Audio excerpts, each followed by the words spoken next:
chasing dreams until the dawn, leveling up and the world to follow.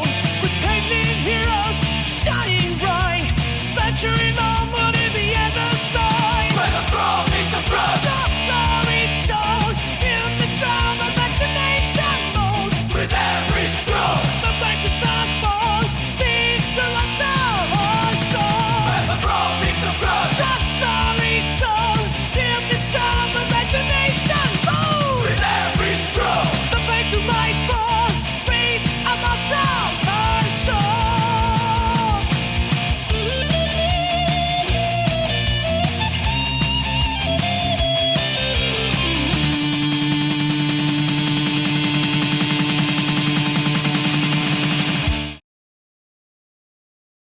Yo, yo, yo, happy Friday, people. Oh, bit loud. Let's turn that down. How are we? Welcome one, welcome all. Let's move the cable out of the way as we do every week, throwing it. How are we? Welcome one, welcome all. Welcome to Minis-N-Muscles, the place where the brawn meets the brush. The paintbrush, that is. The place where we talk geek all throughout our show. Various different subjects from comic books to retro games to Warhammer to Dungeons and Dragons to Pokemon, you name it, we'll talk about it here. Whilst we paint miniatures from the Warhammer world or the D&D world, really. We do some other things, or we will do some other things shortly, but not in this session at least. How are you one and all? Welcome to the channel. I hope you are good and I hope you've had a wonderful Friday. Ooh, that was a mouthful. So yeah, I hope you're well. What have you been up to? You may notice that this show is pre-recorded this week. So there's 2 weeks here that are pre-recorded because I'm away with work still. Boo hiss. So I pre-recorded these shows for you because I love you. And I put them on so we're ready to rock for this week. But apart from that, I hope you're all good. I hope you're well. I hope you've had a wonderful geeky week. What have I been doing? Nothing geeky worth updating you guys since the last show because I've been away. So I have been sat in my hotel room painting miniatures. So I've took some Battle Sisters with me. No, actually, I've taken a squad of Zephyrin with me to finish off. So hopefully I'll get those done whilst I'm out in the US. And that is about it. That's all that I've been doing out there. Fingers crossed, because I'm recording this before I go. So hopefully, by the time you're watching this, I've been and done something cool, like I've attended a local D&D session, or perhaps I have gone and found a new gaming shop whilst I've been out in the US. So fingers crossed that's happened. But what about you? Chuck it in the comments. Let me know, because hopefully I will be online at the same time and I will be tippy tappy typing away, responding to you whilst this is all going on. Or in fact, possibly I won't be, because I might be on the plane at this point. I might be on the plane on the way home. So I should have Wi-Fi on there, so I'm hoping I will, so I can reply to you guys anyway. But if not, I apologise profusely. But however, we do have a show for you today. And for those that are new here, we paint miniatures such as these that I'm sort of painting at the moment. This lovely big tank. Or perhaps it might be someone like this, a model like this. But currently we are painting Guilliman from the Space Marines. So we started him last week on our Valentine's special show. I'm just going to turn that down again. It still feels a bit loud. There we go. We started painting this last stream, so we're going to continue with this and keep going.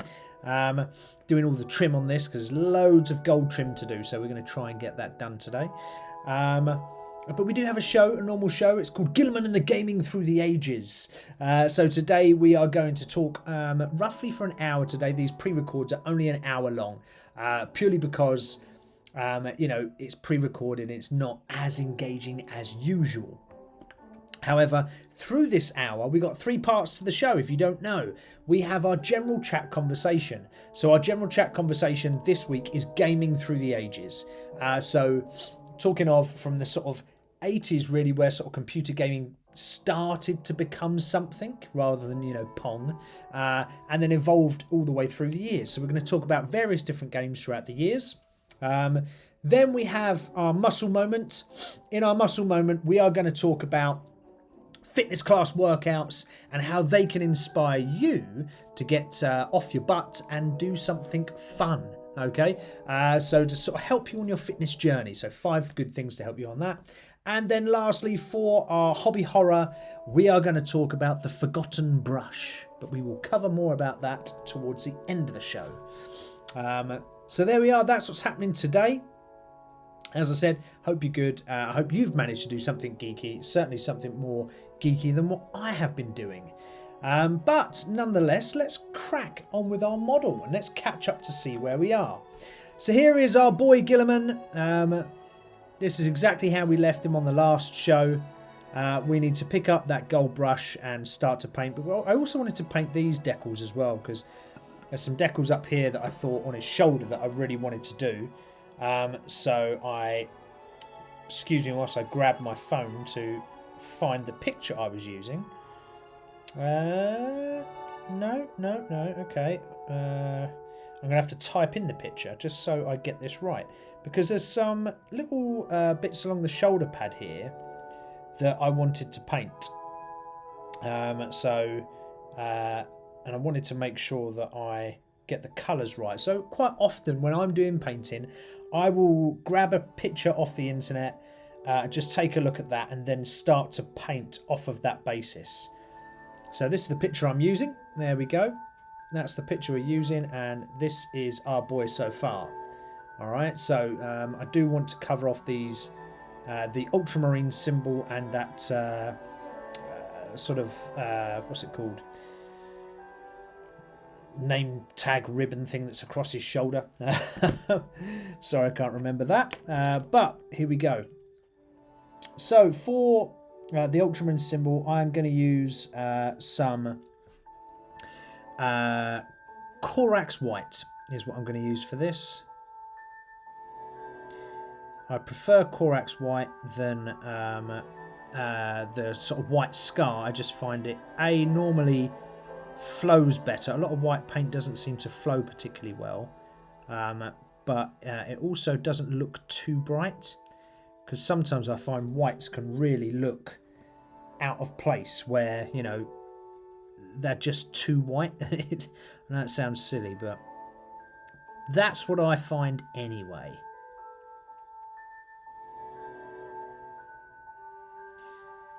So I've got a nice mix on this white, actually. It's going on really, really nicely. I've just gone over that banner bit a little bit, but that's fine. I'm going to pop my geek glasses on, though, just so I can see a little bit better whilst we do this and work on this. So, our general topic is gaming through the ages, right? And I thought it would be an interesting topic to do, and something that's quite nice and simple as well. So what I wanted to cover in this is starting back in the 80s and then going all the way through the years and just sort of picking out a few key games that have really made a massive impact on the gaming community as a whole. Because there's loads of them, right? And we could have a list of 100 or so games easily. But I thought, you know, perhaps there is a few that I could just sort of pick out that I think kind of started something before others did, or brought in something a little bit revolutionary to the gaming world. Because really before the 80s there was a couple of other things. You know, I'm not saying the 80s was the defining, the starting era, but I certainly think the 80s was the defining era, in the sense of it brought gaming on so much. And starting with that, what started the ball rolling was Pac-Man, right? Pac-Man, 1980. Come out in the arcades to begin with, but was so dominant, like unbelievably dominant. It was loved all throughout the world for its catchy soundtrack, all the way through to the actual sound effects used, to the point where Pac-Man has even come into modern day video games and modern day movies about video games, right? So it come out with so many sequels as well, so including the Miss Pac-Man range. It was put across arcade machines. It was put onto or ported onto consoles. It even had its own pinball table and things like that. So Pac-Man was a super influential game that kicked off and sort of, I think, kind of started the snowball effect for computer games as we know it. I'm not saying it's solely responsible for the success, but it certainly kicked things off and made traction a little bit easier for the next game that I wanted to talk about. Well, in fact, actually, before we sit on to the next game, I forgot to say, like, things even Pac-Man came across with is things like merchandise. Merchandise hadn't really been a thing for that kind of genre of activities, but actually, it did bring out that, and because the game appealed to the non-hardcore gamers, and has done over the years, it's meant that people can associate with it and love it throughout the years, and throughout the sort of what's the right word? Geeky tags. Like a hardcore gamer might play it all the way through to someone that's a complete novice. Does that make sense? I hope it does. It's making sense in my mind, but whether it makes sense when I'm sort of saying it out loud to you guys, I'm not sure, but hopefully it does make sense. But yeah, it appeals to all levels of people, I guess is the thing that I'm trying to say. So that was Pac-Man. I think that was the first real one that kicked off the major success and push for video games through the 80s. And that kind of then led straight into a side game that sort of spun up. It didn't originally start in its today form, but and by the way, when I say side game, I don't mean side game of Pac-Man. I just mean a game that come off the back of Pac-Man's success, I guess, and that was Super Mario. So Super Mario then came out in, I want to say 83. Let me check my notes just to make sure I am right. No, 85. Okay. So yeah, 85 when Super Mario came out. It had been used, Super Mario, in small arcade games as well, with Donkey Kong and things like that. So the Mario Brothers had appeared, or certainly in some guise and form, but they didn't get their own proper game till later on. And this game came across and took the world by storm. Possibly today even one of the top selling titles, with most units sold, that is, overall. It's been going since 1985, and it's still, when a Mario title comes out today, it still sells. Or if a Mario title comes up second hand, the resale value is still huge. These games have huge appeal, and because a lot of people played them as youngsters, they then get their kids into them, and their kids then play them. So it's an appeal across all ages, through the family, with multiple generations playing variants of Mario. Obviously, the first game was 1985, a huge success. Awesome platformer, great 8-bit soundtrack, ported across to the NES. So that came across on the NES, and what a game that was. We didn't see it. It was single player at the time, so no Luigi and others, but it was one heck of a game. It really was, and still today, actually, I've got it on the NES, and I've cracked it out and played it a few times recently, and it's still banging. It provides, I don't know, it just captures absolutely everything that you need in a game. Difficulty, skill, and just enjoyment.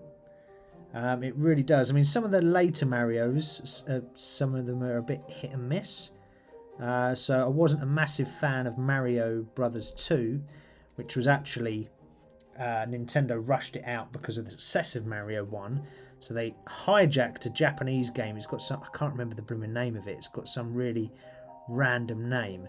But Mario 2 wasn't actually Mario 2. They just put the Mario characters in the top, onto the top of the game, that is. Yeah, but, you know, it saved the gaming industry from sort of dying off. You know, it sort of became the industry level standard for everyone to want to achieve to.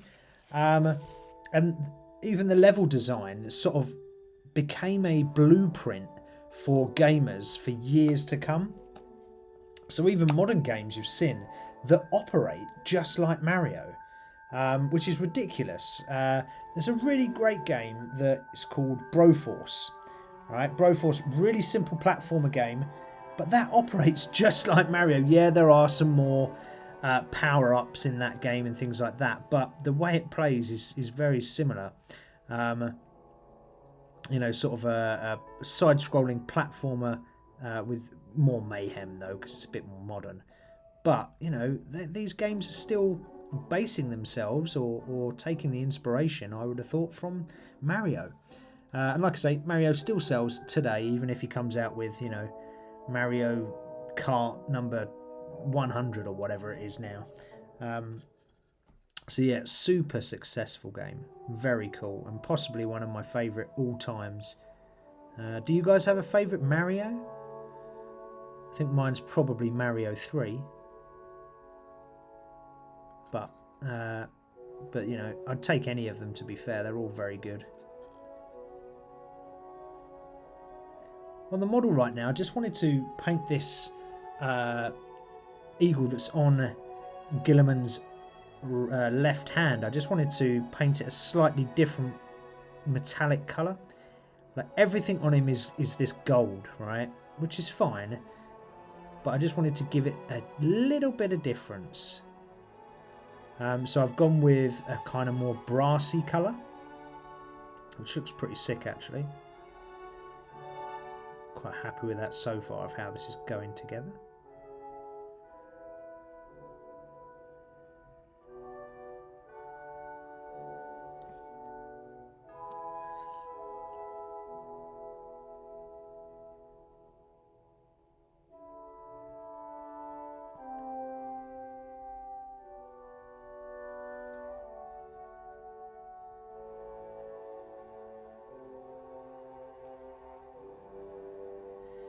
Yeah, back to our conversation though on games.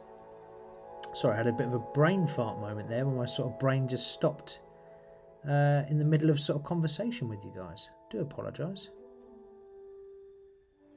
But yeah, computer games. We had Pac-Man, we had Mario, and that was 85. And then sort of a year after Mario, you had another classic was born. You had Zelda. God, the first ever sort of really effective non-linear gameplay that sort of had this top-down approach in terms of the view and the mapping and stuff and how it worked, and it was brilliant. Great story. The narrative, the story in it was really, really good. For the time, it was pretty good graphics too. And it was super, super challenging. Some of the maps that you were going through and the areas you had to navigate through were actually really difficult. I never managed to complete Zelda as a kid. And I got it as an adult. And it's still super hard and I still didn't complete it. I might, because I take my Nintendo Switch with me when I go away on business. So I will probably try to rattle through some more levels on it. And I was even on the first areas and stuff that you get into on it. I forgot how cheeky it was in the sense that if you miss a conversation with someone in Zelda, because it's very narrative based, you completely miss where you're supposed to go and what you're supposed to be doing. And I think for me as a kid, we probably had a very short attention span. I probably found that very difficult to do. So that's why I would have never completed it as a kid.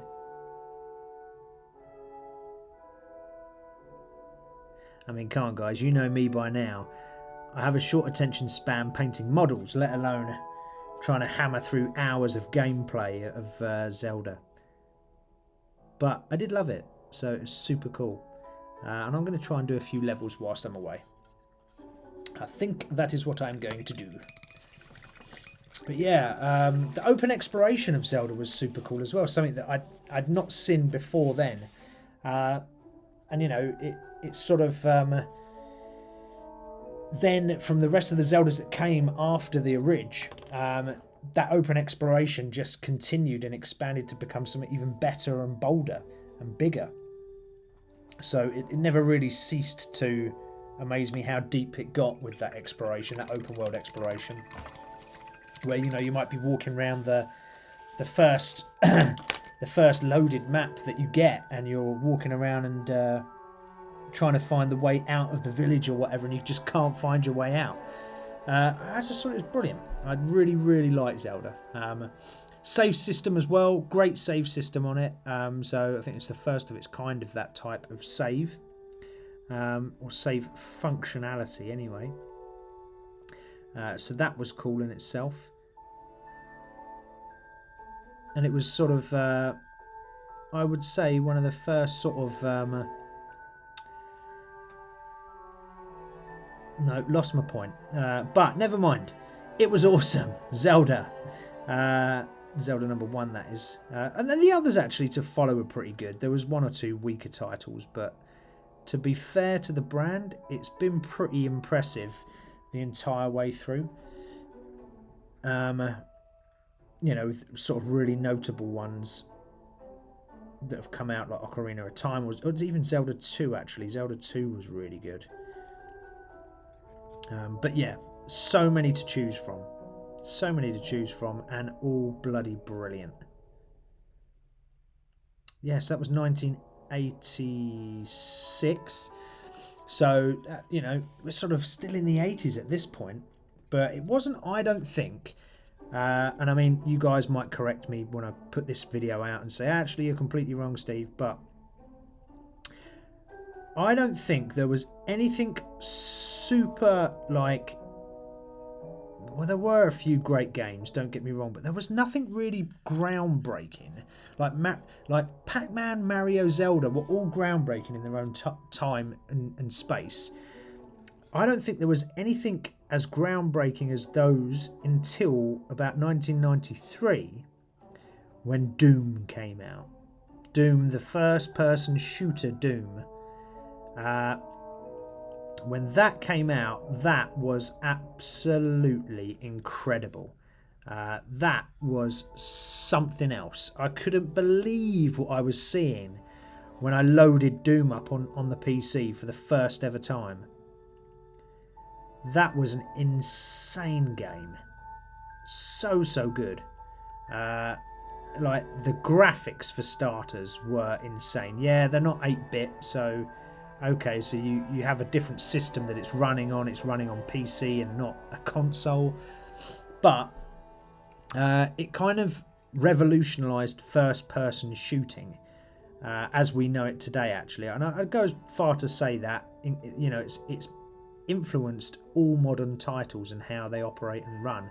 And actually, it was kind of the building blocks for all of the titles that were similar first-person shooters of that era.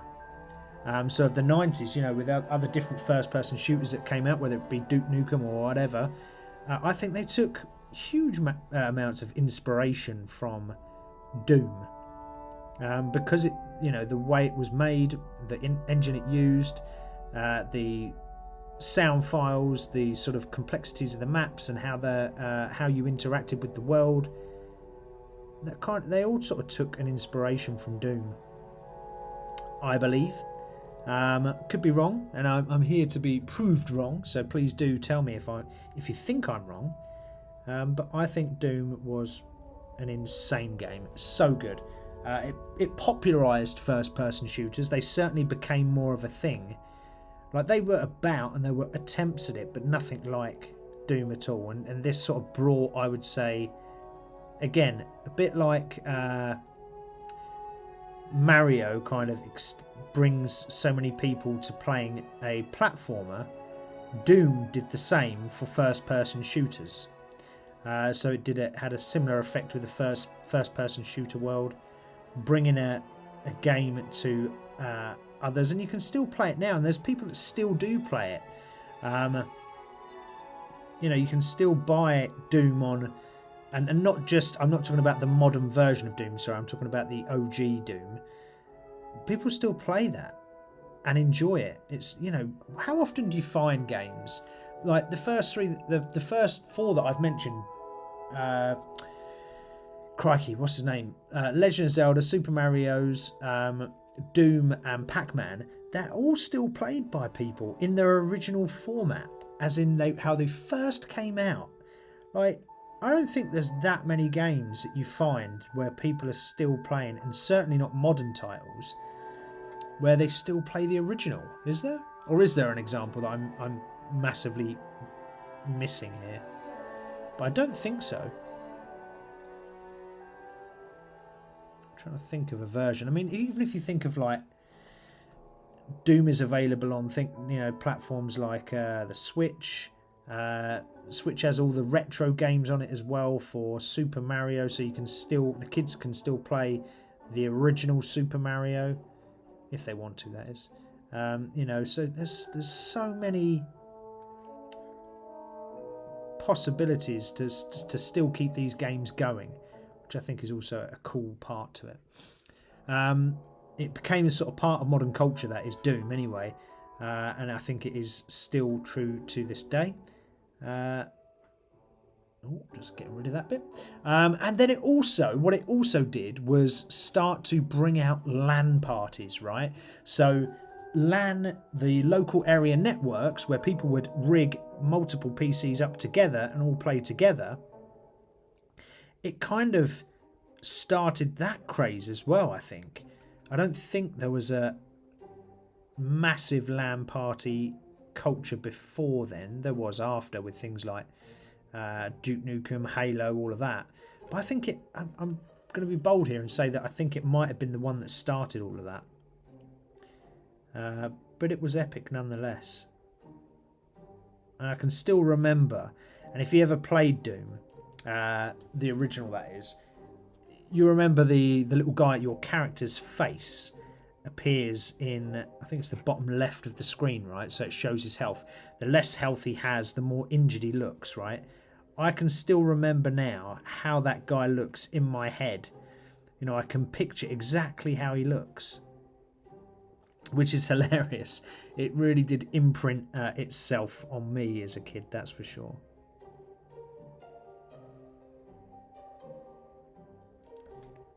Hopefully I'm still in camera here. Hopefully you can still see what I'm doing. I'm just doing all these painstakingly awkward trim sections of his armour. So there's so many of them. It's just getting them all done.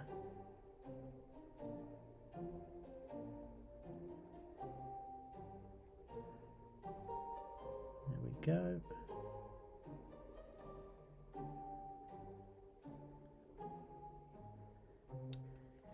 There we are.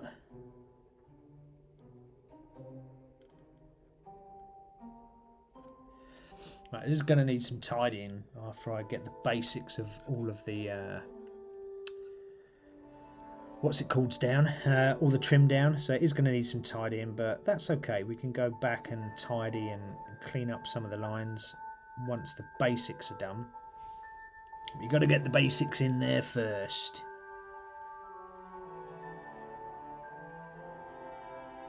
So yeah, I don't know about you guys and playing video games and what kind of really hit you as a game from your childhood.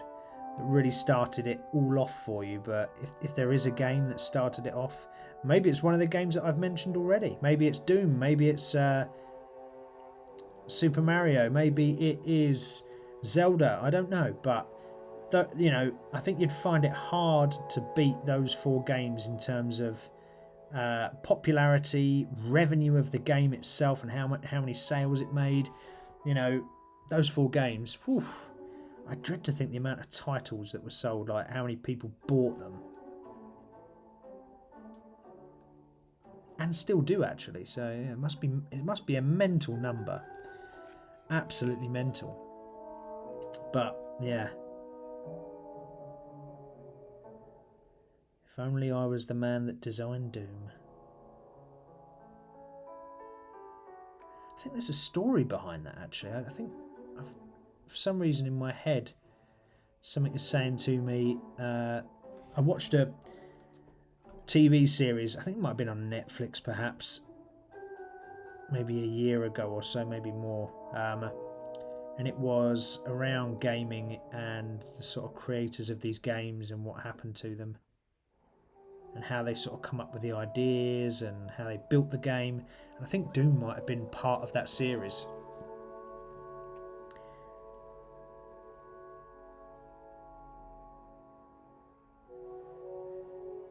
Just in a little awkward position for the camera, so apologies here, guys. And we'll go as quickly as I can, but it's just a little awkward.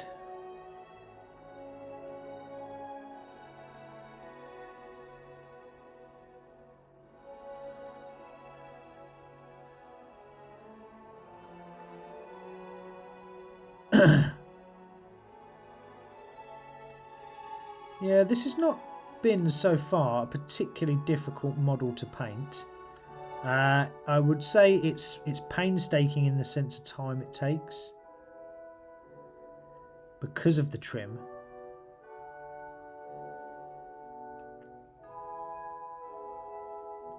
Oh, just gone over the edge where I've tried to get into an awkward angle. But again, that's okay. We can come back and fix that. Not too fussed. Oh, now I've just dropped the model and got gold everywhere. Gee whiz. It's not what you want to do.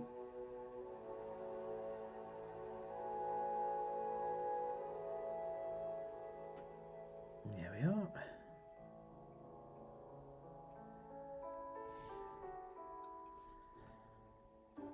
Okay.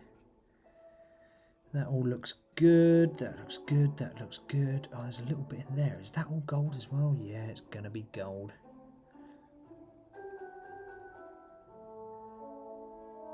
Yeah, so if you've got this model yourself and you're painting it, it might be worth going at some of the trim before you assemble the model.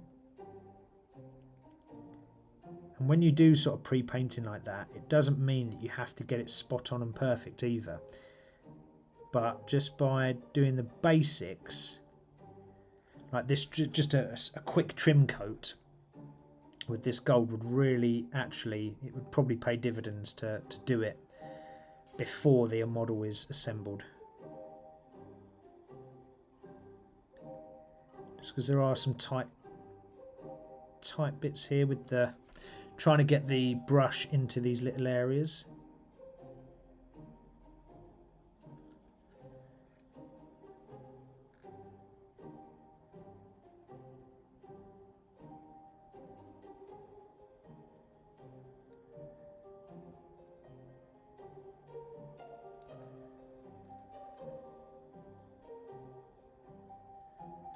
Okay, doesn't look too bad though.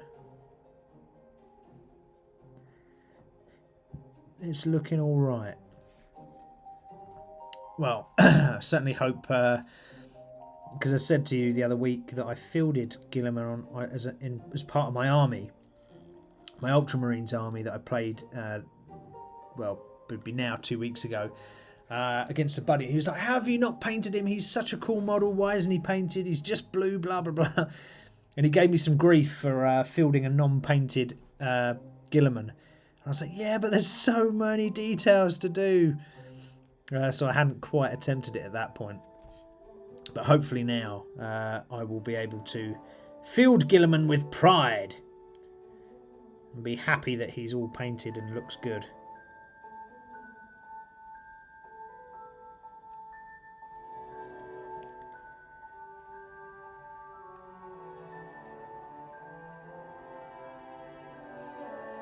Yeah, like getting into this little tiny crevice here is a little bit tricky.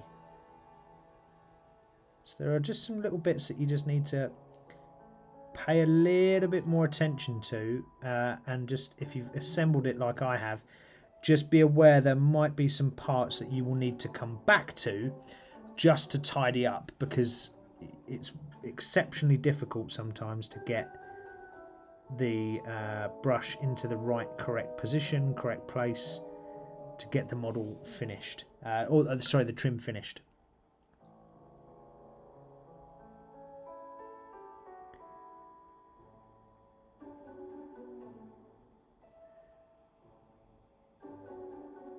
So we are about halfway through our show, so let's just pause there. That's how he's looking like. He's looking pretty sweet, isn't he? Pretty cool.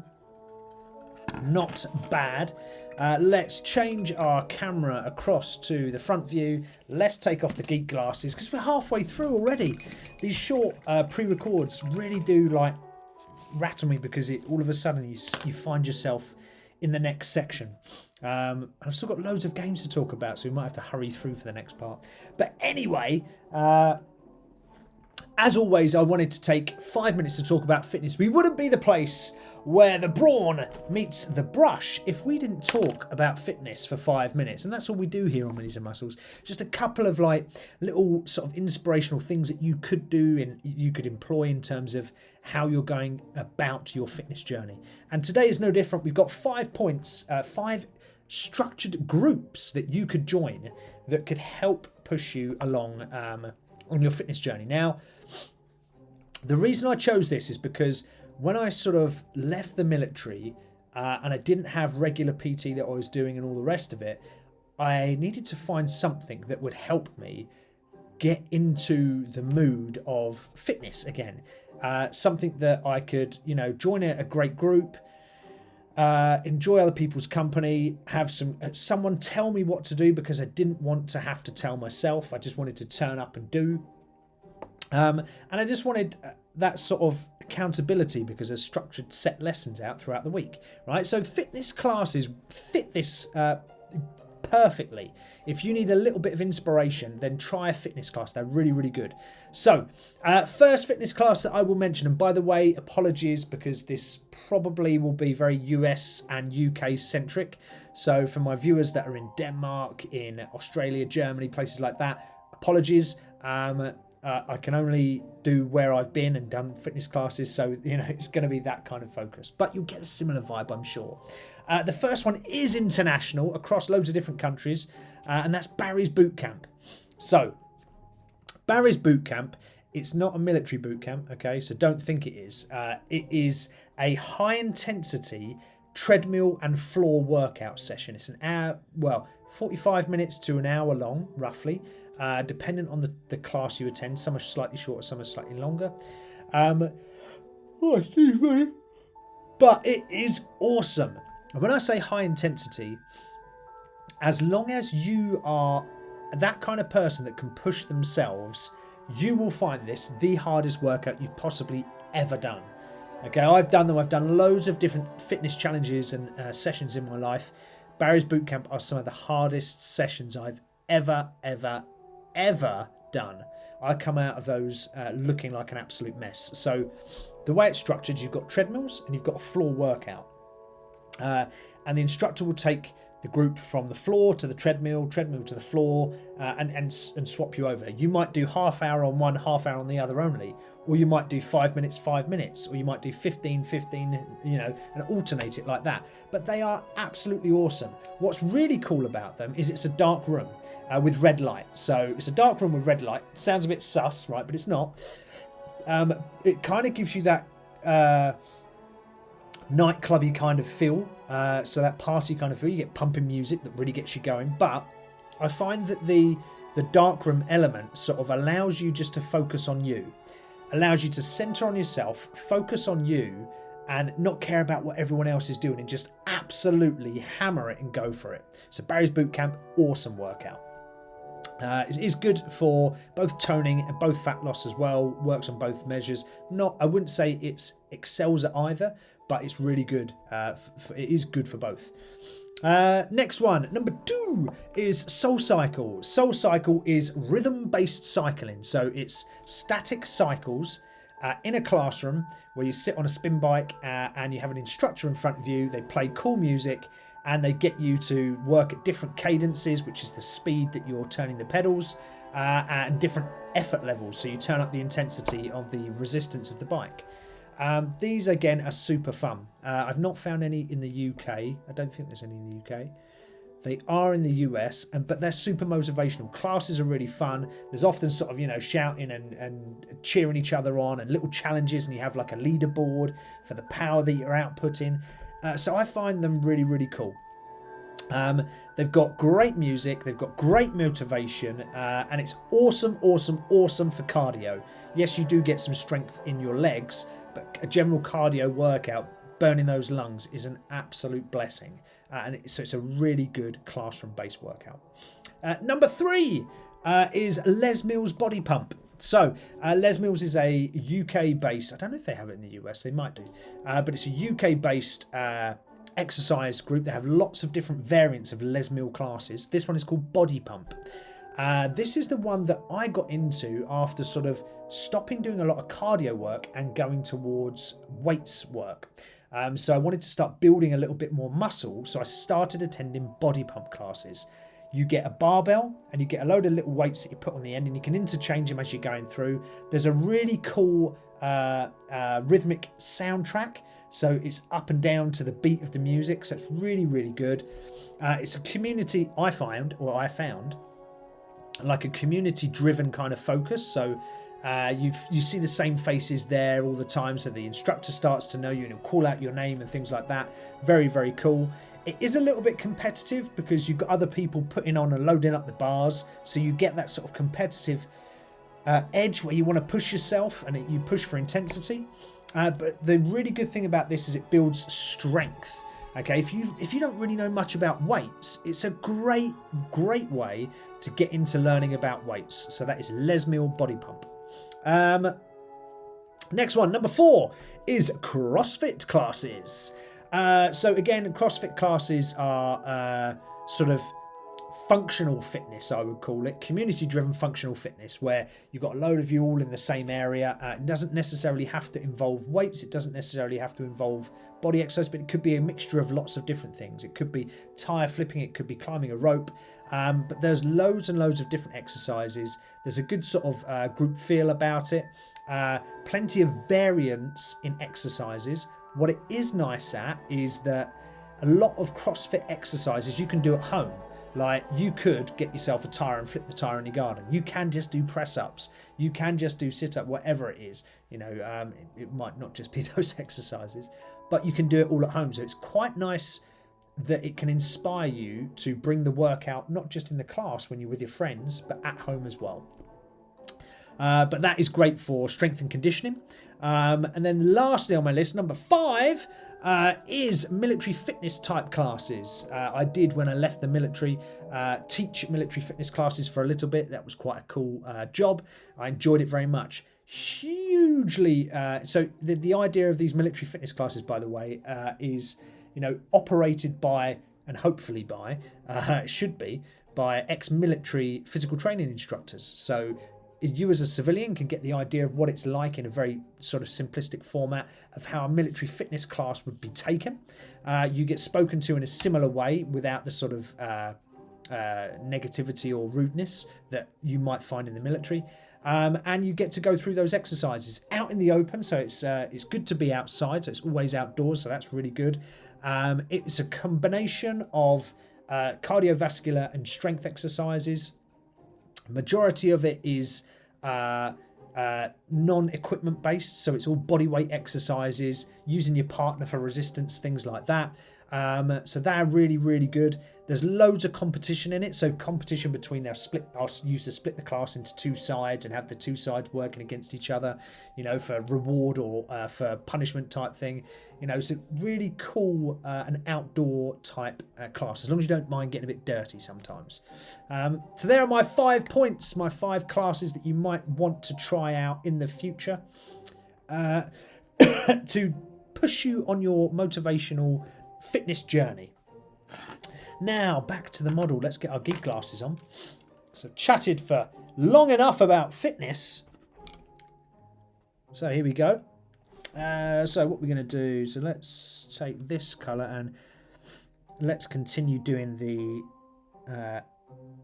eagles, because I've done the eagle on the arm in this sort of bronze colour. Is this a bronze or is it a copper? Don't know. But whatever it is, I'm doing it in this colour. Again, it could be just that you follow through with the gold on here.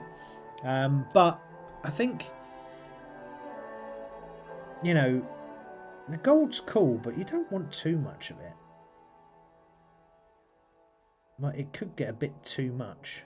So I'm trying to separate that and have a little bit of variance by anywhere that it's not really the gold trim or the standard stuff. I've gone with this brassy kind of colour.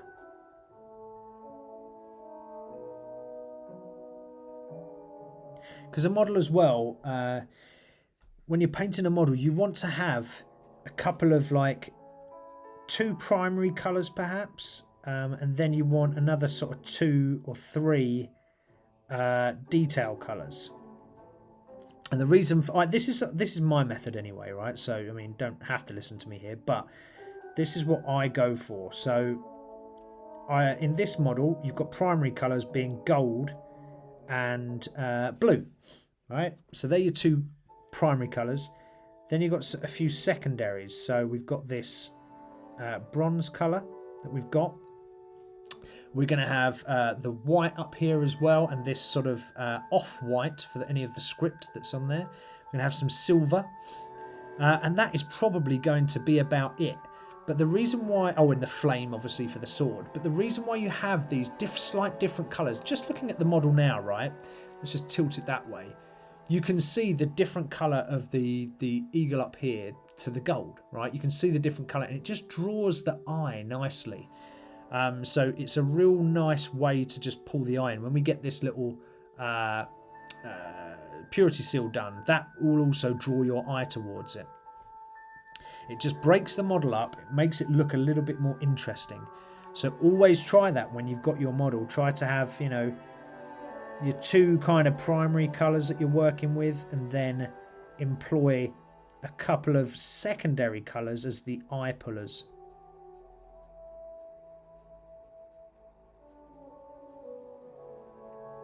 You don't have to use that terminology, by the way. That's just my terminology. But back to our general chat. Our general chat this week is about video games and the sort of progression of gaming through the ages. We spoke about... oh, crikey. We spoke... Oh, God, what should we do? I've just forgotten. Spoke about Pac-Man, followed by Super Mario, followed by Legend of Zelda, followed by Doom. All right?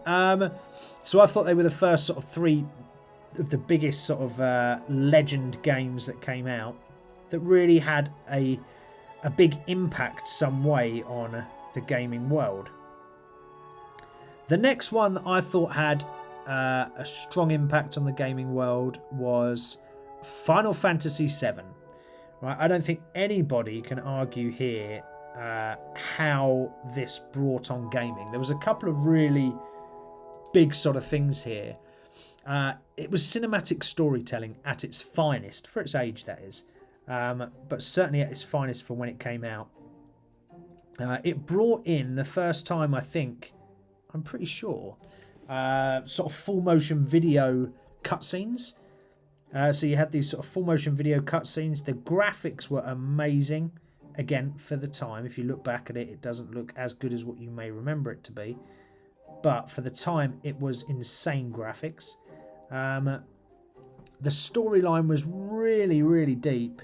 A lot of people got lost in that, and it sort of brought out a huge fan base culture.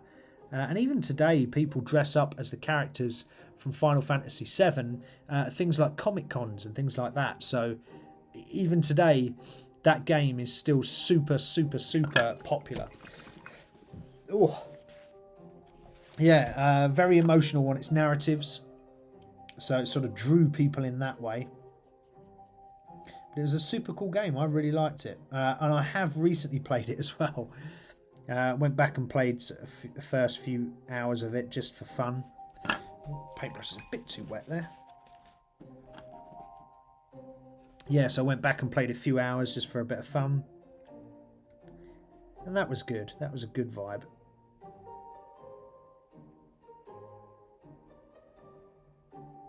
It's not my paintbrush, it's that I've watered down the colour too much.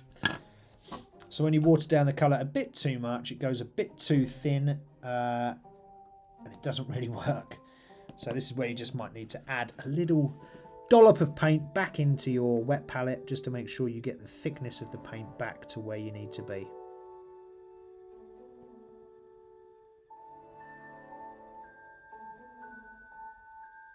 Yeah, so I don't think anyone can really argue the sort of the gravitas of Final Fantasy VII, and then it's sort of the heritage that it had then ongoing, you know.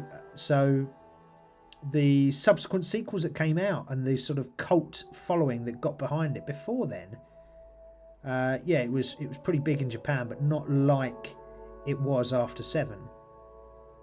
So I think it's fair to say that that was quite an influential game of its time.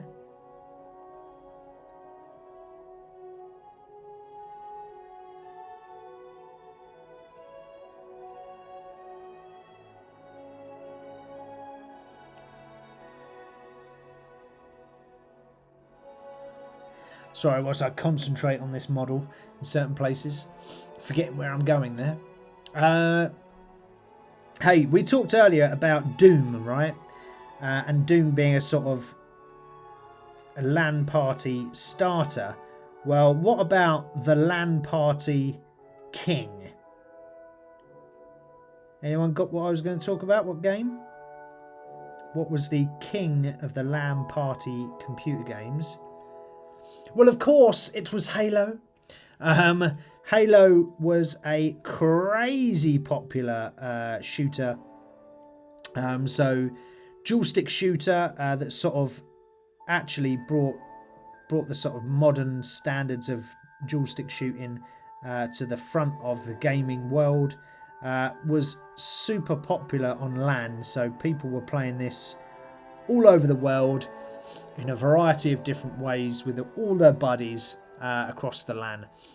So it kind of has, you know, I'm sure that you probably even know a geek of some sort that will tell you his legendary LAN party story about playing Halo.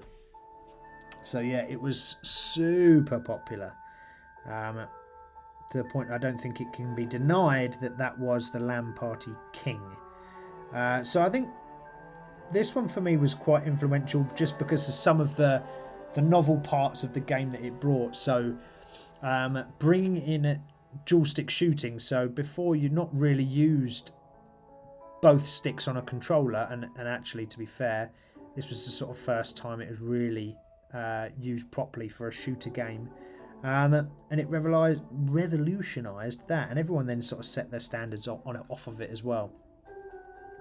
So Halo was a super, super cool game. Graphics were awesome. Good soundtrack as well, actually. I didn't mind the soundtrack to that. I thought that was a pretty cool one. Oh, just make sure I get my paintbrush around the right way. There we go.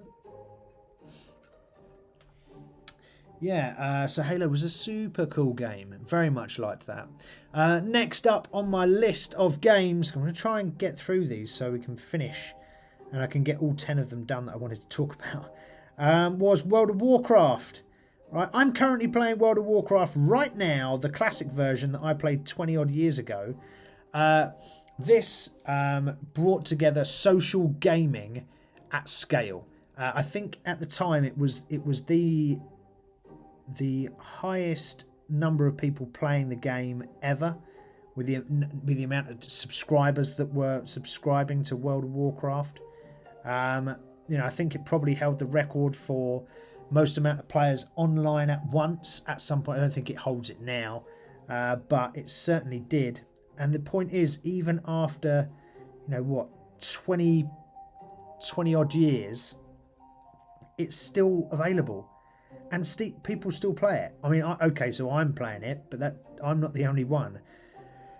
There are thousands of people still playing World of Warcraft. And that's not because it has cutting edge graphics. It's not because it has, the best X, Y, Z. It has, what it is amazing at is a blend of multiple elements. Firstly, you've got that social side where you get, your guilds and things like that you build out, so you can build out friendships through the game. It has quests, it has customization, and it has sort of an addiction level that I've not really seen, or I hadn't seen until that time. Excuse me. So, the addiction level of that game is second to none. Even now when I play it, I'm like, damn, right, okay, I need to turn off for a moment. I need to turn off because it's just too much. I'm just doing too much here. Oh, excuse me. Hiccup and a laugh at the same time. Yeah, so it is a super cool game, World of Warcraft. What else? Well, talking of craft, we've got Minecraft. So I didn't play Minecraft when it first came out in 2011. However, I have played it since then, and it is amazing.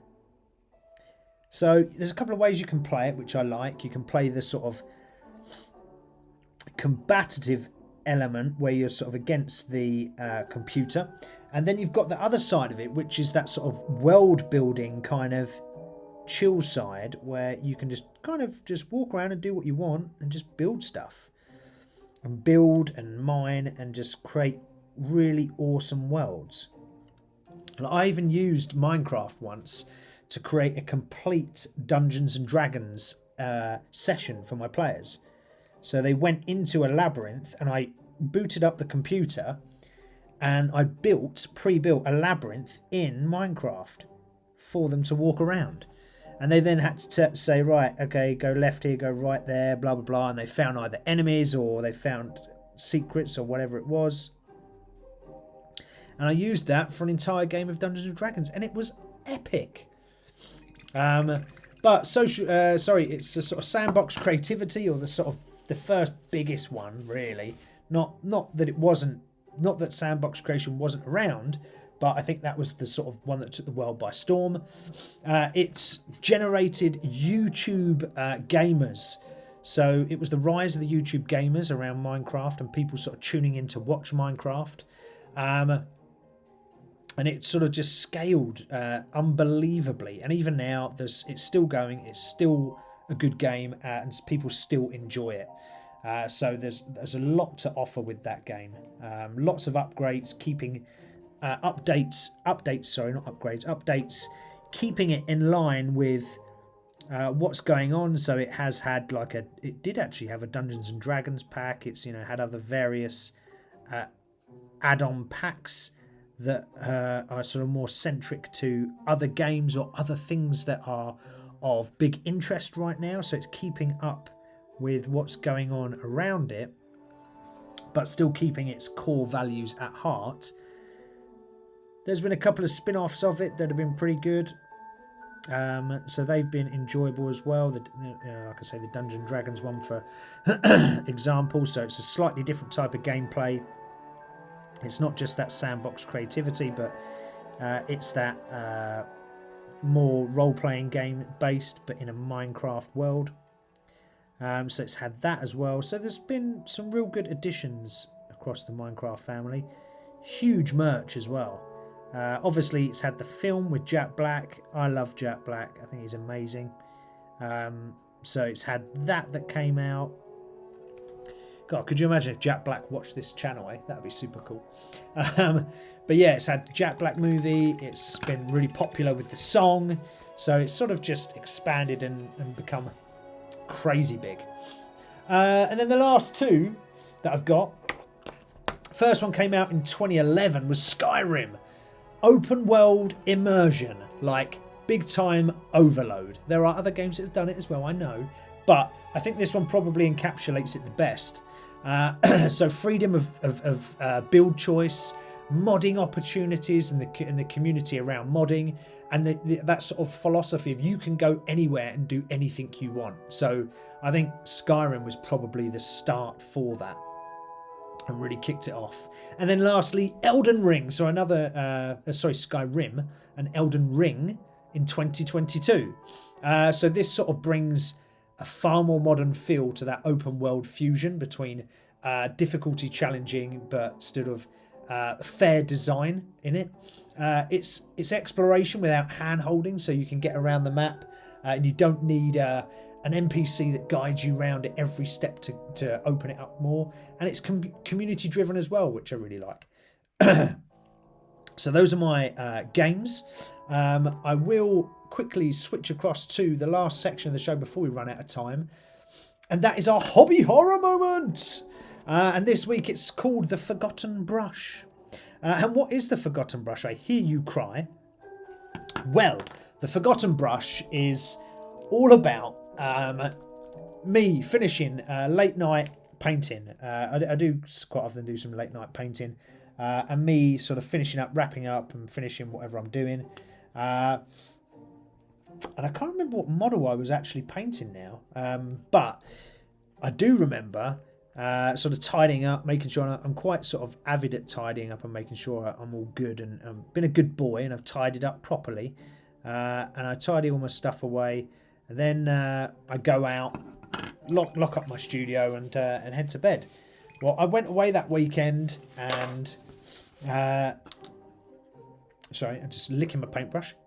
I went away that weekend and came back on the Monday. I wanted to go back to my studio and start painting again.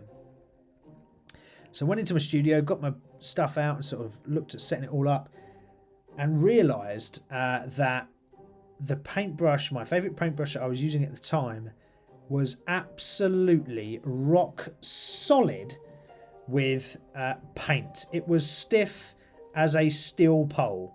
Now, after feeling super productive and getting my model finished and all the rest of it, to then have to sort of degunge a paintbrush was not my favourite moment, and I cursed myself because it then kind of ruined the paintbrush as well, because the paint had really seeped into all the bristles and quite frankly ruined the brush. It meant I had to then spend ages trying to clean the brush with some brush cleaner, trying to get all the crap out of it and re-get it back to where it should be in terms of nice soft bristles, and it can actually paint proper. So yeah, so note to yourselves, all right, make sure you tidy up your workspace properly. Double check it, because there's always going to be that forgotten brush lurking in the corner somewhere. So that is our hobby horror for the day. Hopefully you guys learn a little bit from my hobby horrors and you don't then reenact them or do something very similar, because that would be frustrating. I'm trying to sort of get my hobby horrors out there so that you guys don't make all the cock-ups that I make, and you can sort of avoid any disasters. But you know, these things happen. We can't be too harsh on ourselves. All I'm doing now, just because I was talking about the hobby horror moment, is I'm just whacking a load of silver onto the ammo chain of his gauntlets here. Just because it was a nice, easy little sort of silver, splash a load of silver across the model. Don't have to think about it type thing whilst I'm chatting in the last few minutes of the stream. Well, that has been our show today, guys. Apologies, it's a short one, but you know, as I am away, there you go. That's what he's looking like so far. I think he's looking pretty pimp myself. Yeah, there is still a lot to do. It's surprising how much detail is on this miniature, but he is getting there slowly. And we do need to get his head. We need to decide, and we'll probably do that in the next live stream. We'll decide whether we use this head here, which is just his face, or we go with the helmet. I'm not too sure. So I'm actually thinking about using the helmet now, and not using this sort of pretty boy face. So yeah, that just goes in there like that. Like that, there you go. But that is what he looks like. I think he looks pretty sweet. But anyway, let's change our camera back to here. Huzzah, I can see you all again. So thank you everyone for joining me on this show. I appreciate every single one of you, even with my cold that I've got right now. I hope you've had a wonderful week. I hope you continue to have a wonderful weekend. And yes, make sure you do some fitness. Make sure you do something, excuse me, geeky. All right, so do something geeky, do something fitness. Build on your body, mind and soul, and I will see you all very, very soon, actually live. All right, I know we've had 2 weeks off the lives, but you know, we will get back to the usual schedule next week. All right, so I will see you all very soon. Have an absolute wonderful weekend. Speak to you all soon. Ta-ra, bye. It's in my sense we're heroes, right?